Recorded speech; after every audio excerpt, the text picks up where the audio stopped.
LB నగర్లో అంబేద్కర్ జయంతి వేడుకలు Congress TPCC ప్రచార కమిటీ ఘనంగా నిర్వహించింది.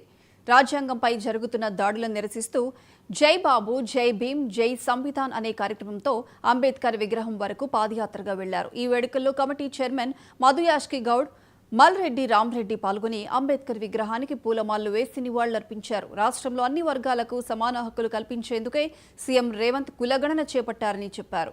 కులగణనతో రాష్ట్రంలోని 90% ప్రజలకు న్యాయం జరుగుతుందన్నారు మధు యాష్కి గౌడ్.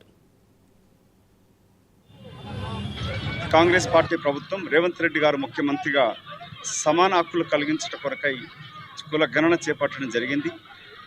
ఎస్సీ వర్గీకరణ ఈ రోజు నుంచి ప్రారంభమవుతుంది. బీసీలకి 42% రిజర్వేషన్ పెంచి దేశంలోనే ఒక ఆదర్శప్రాయంగా కులగణన చేపట్టడం జరిగింది. ఇవాళ తెలంగాణలో కాంగ్రెస్ పార్టీ ప్రభుత్వం చేపట్టిన కులగణనతోటి సమాజంలోని 90% ప్రజలకి న్యాయం చేకూరుతుందని నమ్మింది కాంగ్రెస్ పార్టీ నాయకత్వం.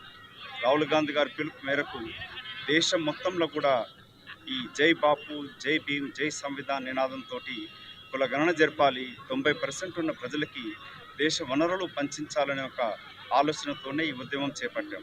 దీంట్లో మీడియా మిత్రుల ద్వారా కోరుకునేది, ప్రజలు మీరు మమేకం కండి.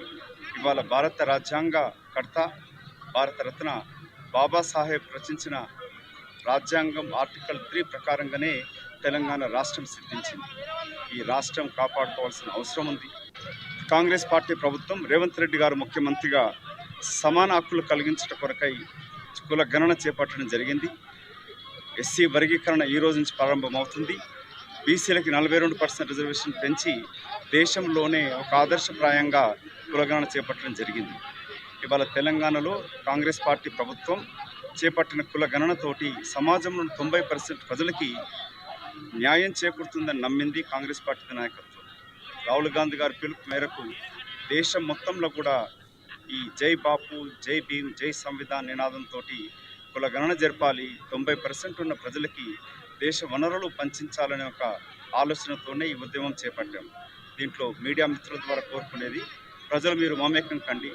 ఇవాళ భారత రాజ్యాంగ కర్త, భారతరత్న బాబాసాహెబ్ రచించిన రాజ్యాంగం ఆర్టికల్ 3 ప్రకారంగానే తెలంగాణ రాష్ట్రం సిద్ధించింది.